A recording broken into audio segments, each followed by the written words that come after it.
วิธีเฮ็ดลักสัญญาณขอไอ้น้องมาอยู่สนามอยู่ป่าเนาะเอาบ่มีสัญญาณใช้ก็เลยตัดลักมาเหี่ยาวๆมาดึงสายขึ้นดึง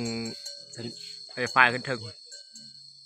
ลักเขาก็ประมาณอยู่30 เมตรกำลังจะขึ้นในลักที่2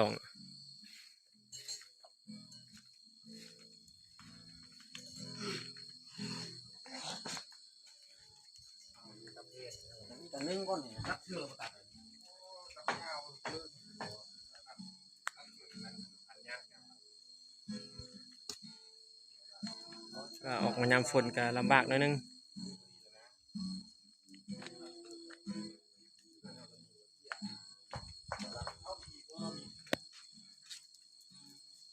อาหารเราก็ได้ที่ว่าปลาเนาะปลาดุกแล้วก็สัตว์ปลา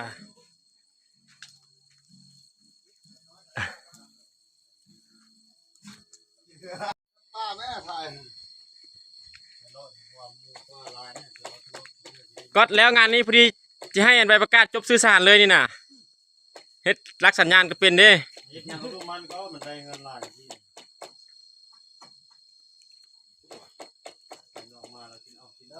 โอ้จนนั้นไปป้าม่านกระหอกได้แม่เราแมลงเนาะ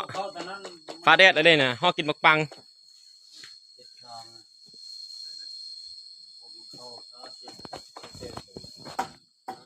เอาจับสัญญาณดาวเทียมสาวไปเม็ดได้แล้วสูงแล้วสำนี้นะดาวเทียมรัสเซียปานนี่นะอันนี้ว่าความรู้พื้นฐานเนาะเฮ็ดรักสัญญาณเองคิมดึงแม่เชียงแม่ดีพอได้ค่ามันเองนะเที่ยวเมื่อวานเพื่อตัดกินเมื่อวานฉัน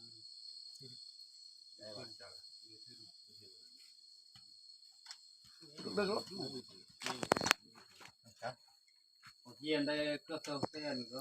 เอาใส่เสือกกันนะเสียงมัดนะใส่เสือกสื่อสารนะมัดริ้วนี่คือเคยตัวนี้นะคือเขามัดกอดเสาตัวนี้นะมัดในนี้นี่นะมัดแล้วเขากับผ่านเครื่องเลยบัตรไทยซื้อ32 33เนาะยองโอ้งอมเลยอินไผ่วันนี้มันโอ้ขึ้นแท้ๆแรงจอบกินไส้นี่เรื่องของพี่งานบอลเด้อไปลินบอลไอ้นี่ไปหาบอลเขาเรื่องค่อยก็ได้ลินบอลนั่นไปพอนะสักที่สักแค่พอไปจ้ะเอาปดกอไม้กอแม่เนาะสินใส่โค้งไว้กอคนยังได้ทอง3 โต้คนพอดีเรือเร่งบนตับเครื่องเลิกเขาอยู่บุมีบนตับเครื่องนี่นะยอมมันอ่ะดูเลยเนี่ยดูมันกินอะไรมะลิตลอดตัวนั้นกันตัวข้ากินกับมะลิ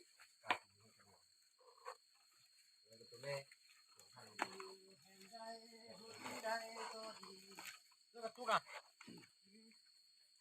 มาตุกไม่ขึ้นสิเด้อ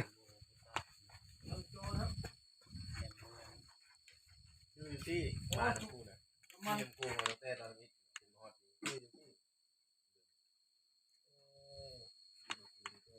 ยกขึ้นสิได้ป่ะเนี่ยน้อย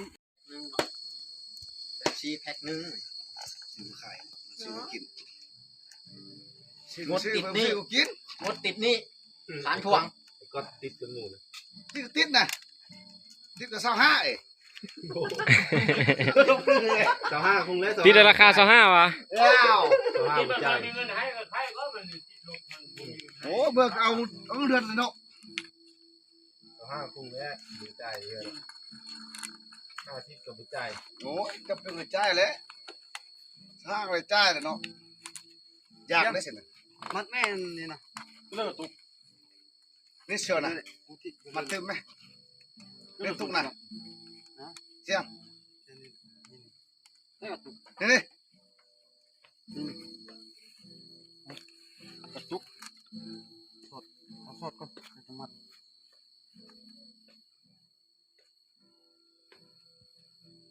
ฝังกูไหม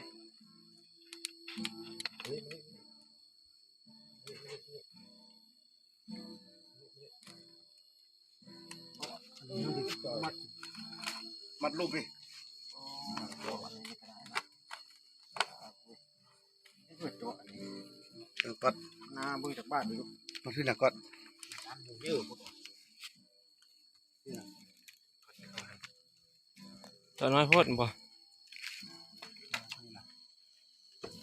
บุญอื่นจะกูบุญได้ยุอดจังตัวตรงนี้ โอ้โหลูกวิดีโอโฮมเนาะอ๋อละ วิดีโอให้เลย มีโมเมนต์ ถ่ายทอดวิธีเฮ็ดรักสัญญาณอยู่ป่าอยู่ดงยามสุกเสริญ สูงเสือ ทำไมพี่น่ะ เราต้องหาวิธีเฮ็ด นี่วะ เสาะคืนสัญญาณ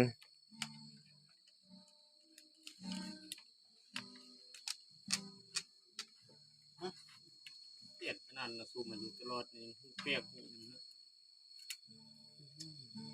ได้เข้ามาอีก ปีหน้าเอ้ยปีหน้าแกมาอีก อ้าวดังไหมไฟน่ะลวกน้ำบอก มันน้อยนะ กัดแข้งกัดขาอยู่นี่เคี่ยวไปเคี่ยวบตัดอีก ได้ว่าได้น้ำนะ เล็บมันก็ ยังวันอะไรเนาะ มันลองก็แบบไปลองไหม เดี๋ยวกูลองมัน ก็ลองไป ต้องขันเคี่ยว มันยังบอกไม่ได้ทอดครับ ก็ท่าอีกบ่ชั่วโมงนึงอีกบ่ เคี่ยว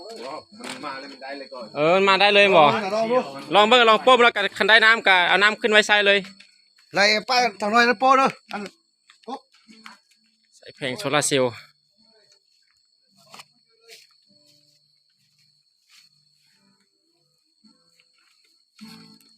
เบิ่งได้เหยียบขี้เต๊กเลย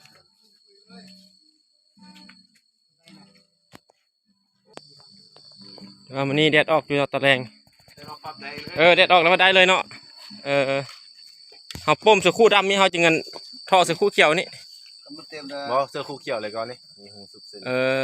เขียวเลยให้ขึ้นเนาะ โอ้จุดนั้นหมานสัตว์ป่าไล่แมลงนี่เขาไปยิงกันเนาะแดดออกนี่มันสัตว์ป่าเข้าแล้วคราวนี้เห็นแตะหมกปังสุกเลย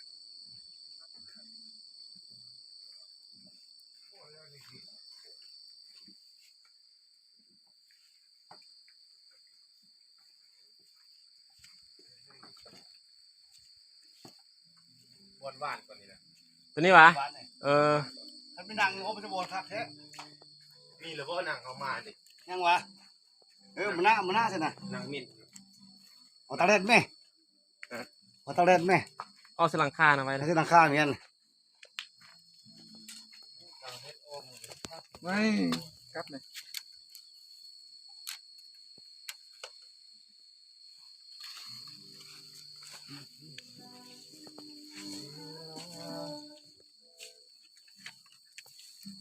มัดไม่เชื่อวะ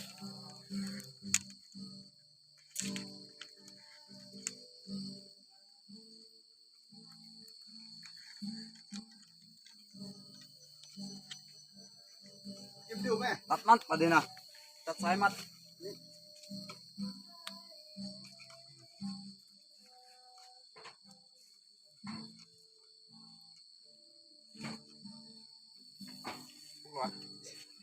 เสียตัวนั้นบ่ มาใส่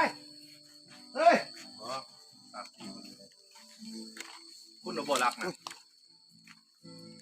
ปิ่นได้คุณเอาพาดปลายมันไปคุณ ดูไปไอ้ยึด ทางนี้มันบูมีครับคุณโบดึงไปทางนั้นก็ได้ดึงไปทางนี้เอาต้นโอ้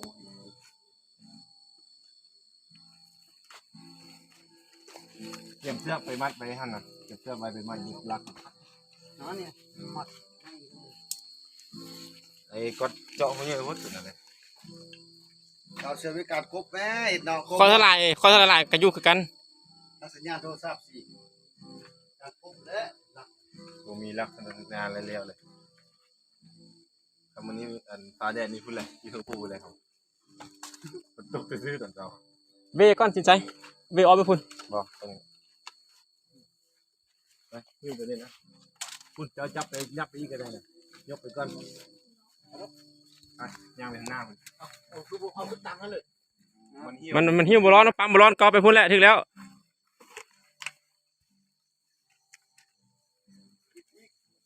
เวบันนี้นะปีนด้าน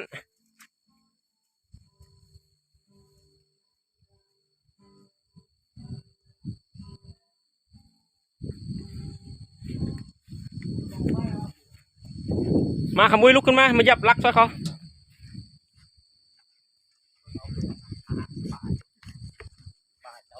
กำลังจะเอาลักสัญญาณขึ้น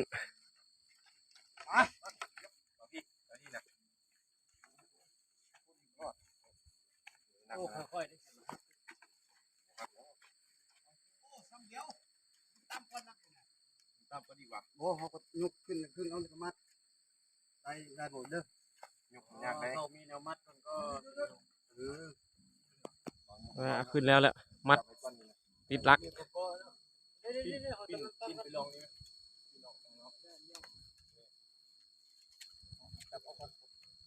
ลุกขึ้น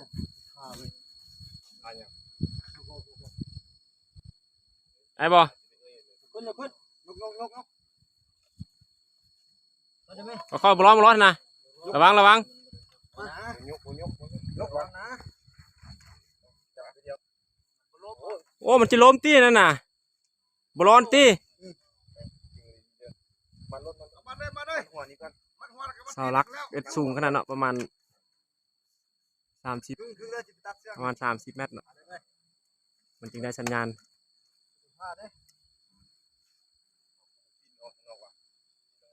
มันอยู่ป่าอยู่ดงในบนมีสัญญาณก็เลยเป็นแบบนี้สัญญาณสำฮองโซหาคืน สักเดียวสูงนึงนัดนึง ตามกันเนาะ โอ้บนบอลอนตีนั่นน่ะบอลอนบ่ได้ เสาเนี่ยอ้อนเบิ่งเนี่ย เสาคุดเสาตั้มโพดหั่นน่ะนี่มันล้มได้เงี้ยงได้ เดี๋ยวไม่ค้ำเอา ไม้ค้ำทั้งสองฟ้าเอา เอาไม้มาตอกติ๊กซะนี่เด้อ มาถึงลุ่มก่อนบ่ บอกว่าทางเทิงนี่คือก่อนมาทางเทิงนี่ถึงแล้วเอาเจ้านะเอาซ่องไม้มาจิกซะนี่เด้อซ่องนี่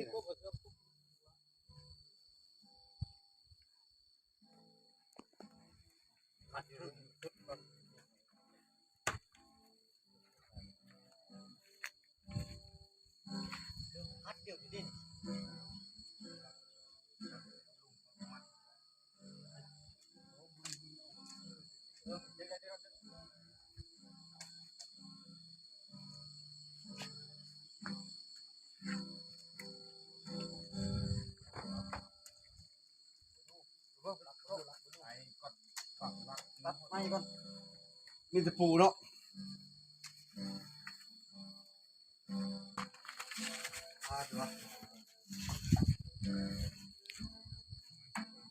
อันนี้ก่อน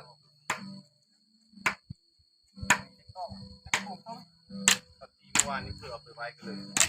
อยู่กองเตียงเห็นกองเตียง ไปเรือนั่นก่อนยาวมาค้ำ ตัวยาวค้ำสองฟากก็ได้แล้วขนาดก๊อต โอ้ยลมพัดเลยบิดเลย บอกเพื่อนนั้นก๊อตเอาค้ำคือชินไซเอสทันเล็กกระปูต่อเสริมไม้รักกันมีคันมีนี่ตอกใจเลยคันมีน่ะ